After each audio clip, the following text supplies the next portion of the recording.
Hi అండి. అందరికీ నమస్కారం. Welcome to my channel. ఈ వీడియోలో నేడు ఏపీ క్యాబినెట్ మీటింగ్ ప్రభుత్వ ఉద్యోగులకు మరియు పెన్షనర్లకు 30%తో ఐఆర్ సీఎం గ్రీన్ సిగ్నల్. దీనికి సంబంధించిన పూర్తి వివరాలు ఈ వీడియోలో తెలుసుకుందాము. వీడియో అయితే ఎక్కడ గాని స్కిప్ చేయకుండా ఎండ్ వరకు చూసేయండి. అప్పుడు ఇన్ఫర్మేషన్ పూర్తిగా అర్థమవుతుంది.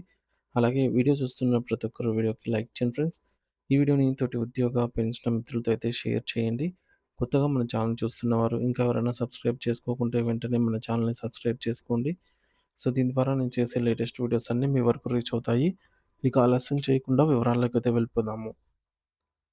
ఫ్రెండ్స్ ఇక విషయానికొచ్చినట్టయితే ఆంధ్రప్రదేశ్ రాష్ట్ర రాజకీయ మరియు పరిపాలనా యంత్రాంగంలో నేడు అత్యంత ప్రాధాన్యత కలిగిన రోజుగా అయితే నిలిచిపోనుంది. ఎందుకంటే రాష్ట్ర పరిపాలనా కేంద్రమైనటువంటి సచివాలయంలో ముఖ్యమంత్రి శ్రీ నారా చంద్రబాబు నాయుడు గారి అధ్యక్షతన రాష్ట్ర మంత్రివర్గ సమావేశం ప్రారంభం కాబోతోంది. రాష్ట్ర శాసనసభ సమావేశాలు ముగిసిన వెంటనే ఎటువంటి జాప్యం లేకుండా ఈ భేటీ అనేది నిర్వహించడమే దీని వెనుకున్న అత్యవసర ప్రాముఖ్యతను తెలియజేస్తుంది. సాధారణంగా అసెంబ్లీలో ప్రజా సమస్యలపై చర్చలు జరిగిన తర్వాత వాటిపై కార్యనిర్వాహక నిర్ణయాలు తీసుకోవడానికి కేబినెట్ ఒక వేదికగా మారుతుంది. అందుకే ఈ సమావేశం కేవలం ఒక సాధారణ పరిపాలనా ప్రక్రియ మాత్రమే కాదు, రాష్ట్ర భవిష్యత్తును దిశానిర్దేశం చేసే ఒక చారిత్రాత్మక గడియ అని మనం భావించవచ్చు. ముఖ్యమంత్రి నాయకత్వంలో మంత్రులందరూ కూర్చొని రాష్ట్ర సర్వతోముఖాభివృద్ధికి అవసరమైనటువంటి కీలక నిర్ణయాలకు తుది మెరుగులు దిద్దబోతున్నారు. ఈ కేబినెట్ సమావేశంలో చర్చకు రానున్న అత్యంత సున్నితమైన మరియు భావోద్వేగపూరితమైనటువంటి అంశాలలో ఒకటి తిరుమల శ్రీవారి లడ్డూ తయారీలో నెయ్యి కల్తీ వ్యవహారం. కోట్ల మంది భక్తుల మనోభావాలను ముడిపడి ఉన్నటువంటి ఈ విషయంలో గత ప్రభుత్వం అనుసరించిన తీరుపై మరియు ప్రస్తుత దర్యాప్తు పురోగతిపై మంత్రుల మండలి క్షుణ్ణంగా చర్చించనుంది. ఈ పవిత్ర ప్రసాదం యొక్క నాణ్యతను కాపాడటంతో పాటు అపవిత్రతకు కారణమైన వారిపై ఎటువంటి కఠిన చట్టపరమైన చర్యలు తీసుకోవాలో ప్రభుత్వం ఒక స్పష్టమైన నిర్ణయానికి రానుంది. దీంతో పాటు రాజమండ్రి పరిసర ప్రాంతాల్లో వెలుగు చూసిన కల్తీ పాల ఉదంతం కూడా కేబినెట్ ఎజెండాలో ప్రధానంగా ఉంది. ప్రజా ఆరోగ్యానికి నేరుగా ముప్పు కలిగించేటటువంటి ఇటువంటి అక్రమాలను అరికట్టడానికి పాల సేకరణ మరియు పంపిణీ వ్యవస్థల్లో ఎటువంటి సంస్కరణలు తీసుకురావాలో ఈ యొక్క కేబినెట్ భేటీలో అయితే చర్చించబోతూ ఉన్నారు. సో, కారకులైన నేరస్తులకు కఠిన శిక్షలు పడేలా చూడటమే కాకుండా భవిష్యత్తులో మళ్ళీ ఇటాటి ఘటనలు పునరావృతం కాకుండా పకడ్బందీగా అయితే నిఘా వ్యవస్థను ఏర్పాటు చేయాలని ప్రభుత్వం భావిస్తోంది. రాష్ట్ర రాజధాని అమరావతి అభివృద్ధి మరియు పారిశ్రామిక పురోగతికి సంబంధించి ఈ కేబినెట్ భేటీ ఒక సరికొత్త అధ్యాయాన్ని అయితే లిఖించబోతోంది.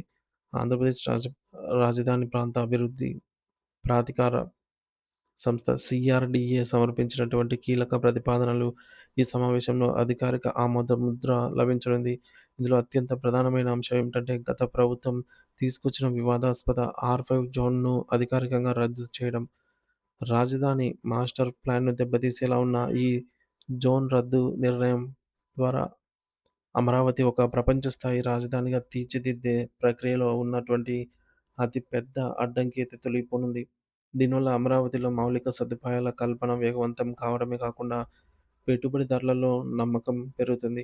దీంతో పాటుగా రాష్ట్ర పారిశ్రామిక అభివృద్ధిని పరుగులు పెట్టించే ఉద్దేశంతో state investment promotion board SIPB సిఫార్సు చేసింది. వివిధ భారీ పారిశ్రామిక ప్రాజెక్టులకు కూడా ప్రభుత్వం గ్రీన్ సిగ్నల్ ఇవ్వబోతోంది.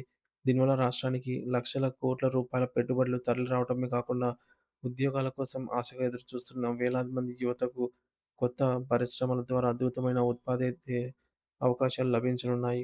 అయితే రాష్ట్ర వ్యాప్తంగా ఉన్న సుమారు 13,00,000 మంది ప్రభుత్వ ఉద్యోగులు, ఉపాధ్యాయులు మరియు పెన్షనర్లు నేటి కేబినెట్ సమావేశం నుంచి ఒక గొప్ప శుభవార్త వస్తుందని అయితే వేయి కళ్ళతో ఎదురుచూస్తున్నారు. ఉద్యోగుల సమస్యలు పరిష్కారం కావటం అనేది కేవలం వారి వ్యక్తిగత లాభం మాత్రమే కాదు, అది మొత్తం ప్రభుత్వ పరిపాలనా సామర్థ్యంపై ప్రభావం చూపుతుంది.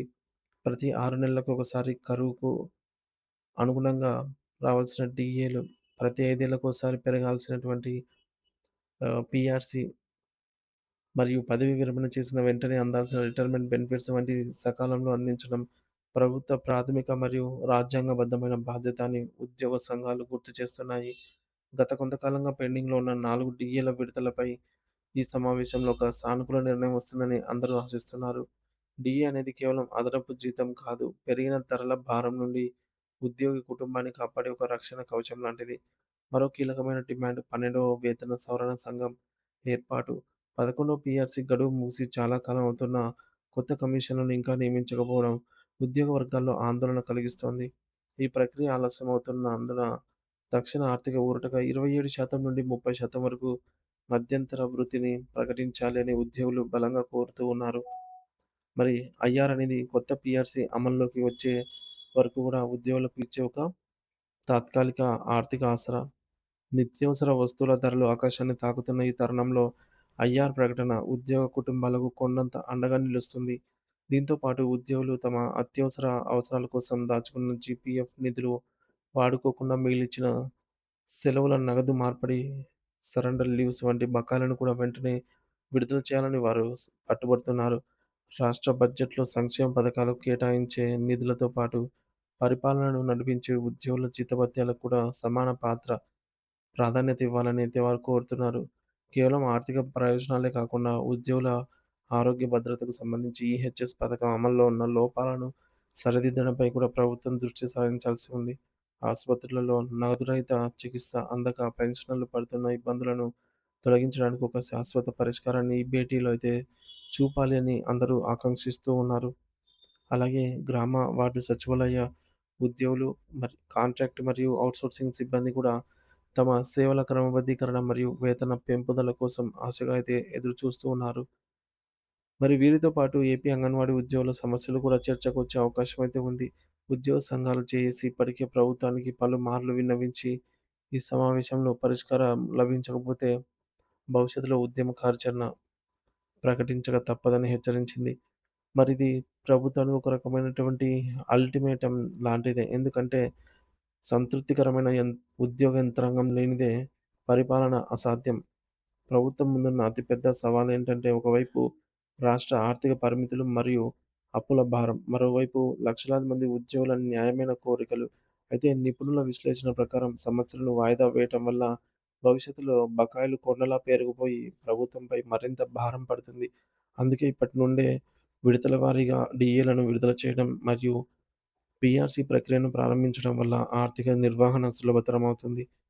నేటి కేబినెట్ సమావేశం ద్వారా ముఖ్యమంత్రి చంద్రబాబు నాయుడు గారు తన అనుభవంతో ఉన్న అన్ని వర్గాల ప్రయోజనాలను సమతుల్యం చేస్తూ ఒక మాస్టర్ ప్లాన్ ప్రకటిస్తారని రాష్ట్రం మొత్తం ఆశిస్తోంది. ఈ సమావేశం ముగిసిన తర్వాత వెలువడే అధికారిక ఉత్తర్వులు కేవలం కాగితాల మీద అంకెలు మాత్రమే కాదు, అవి లక్షలాది కుటుంబాల చిరునవ్వులకు మరియు రాష్ట్ర సమగ్ర అభివృద్ధికి పునాది కావాలి. మరికొన్ని గంటల్లో వెలువడబోయే ఆ యొక్క కీలక ప్రకటన కోసం ఆంధ్రప్రదేశ్ ప్రజలంతా కూడా ఎంతో ఉత్కంఠతగా అయితే ఎదురు చూస్తూ ఉన్నారు. సో ఫ్రెండ్స్, ఇది ఫ్రెండ్స్ ఇప్పటివరకు ఉన్న తాజా సమాచారం. మధ్యాహ్నం 3 గంటల సమయం తర్వాత ఆంధ్రప్రదేశ్ రాష్ట్ర సచివాలయంలో మంత్రుల సమావేశంలో ముఖ్యమంత్రి గారి అధ్యక్షతన కేబినెట్ భేటీ అయితే జరగనుందనమాట. సో భేటీ అనంతరం తీసుకున్న నిర్ణయాలేంటి? ఉద్యోగ పెన్షనర్స్ సంబంధించి ఐఆర్ అంశం వచ్చిందా లేదా? ఇంకేమైనా చర్చించారనే పూర్తి వివరాలైతే మనం కేబినెట్ భేటీ ముగిసిన తర్వాత వివరంగా అయితే వీడియో ద్వారా తెలుసుకుందాము. Thank you for watching this video.